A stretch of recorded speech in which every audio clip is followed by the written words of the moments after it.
Kamusta na kaya ang TV host actress na si Kim Chiu? Kasalukuyan kasi siyang nasa ospital matapos tamaan ng COVID kamakailan lang. Makikita sa serye ng kanyang Instagram stories na nakapag-ehersisyo pa siya at nakapag-jogging ng 10 kilometers. At sa huli ng kanyang post ay makikita naman ang letrato na may swero na siya sa kanang kamay at nasa hospital na. Caption niya sa IG, "Not what I expected to end my day." Nagpasalamat din siya sa kanyang hair and makeup artist na si Heidi Fernandez na nagdala sa kanya sa hospital. Shinare din ni Heidi ang story ni Kim at sinabi na pinayuhan ng aktres na kailangang magpahinga ulit matapos gumaling sa virus. "Kakapahinga mo pa lang pero magpapahinga ka ulit daw," saad sa post. Magugunita na recently lamang ay napositibo sa nasabing virus ang aktres.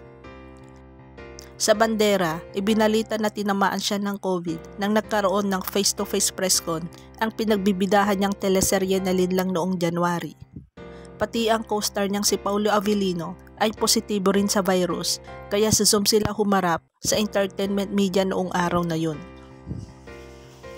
Samantala ang teleserye version ng Linlang ay umiikot sa panloloko at pagtataksil ni Kim bilang Juliana sa asawa niyang si Paulo Avellino bilang Victor, isang dating sikat na boksingero na naging seaman. Matutuklasan ni Victor na may ibang lalaki si Juliana at ito ay walang iba kundi ang kapatid niyang si Alex, isang matagumpay na abogado. Magiging tanging misyon ni Victor ang maibulgar ang lahat ng sekreto ni na Juliana at Alex, pero kapalit naman nito ang pagdiskobre niya sa mga masalimuot na katotohanan na maaring ikawasak ng kanyang pagkatao at pamilya.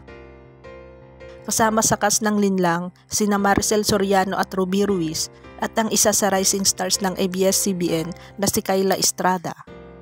Kabilang din sa serye, sina Jaime Fabregas, Raymond Bagatsing, Albi Casino, Jake Ejercito at marami pang iba. Matatanda ang isinugod ulit sa ospital si Kim matapos makagat ng aso na ibinalita niya sa kanyang Instagram account sa kanyang fans at social media followers kung ano ang nangyari kalakip ang litrato kung saan makikita ang mga anti-rabies shot na ibinigay sa kanya matapos makagat ng stranger dog. Rush to ER. Bitten by a small dog in BGC. Lesson learned. Never pet a stranger dog just because they're cute and small.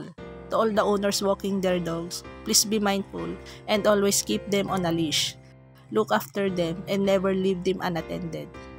Thank you to Shangri-La Fort for the urgent assistance and St. Luke's BGC. Caption ni Kim sa kanyang IG post.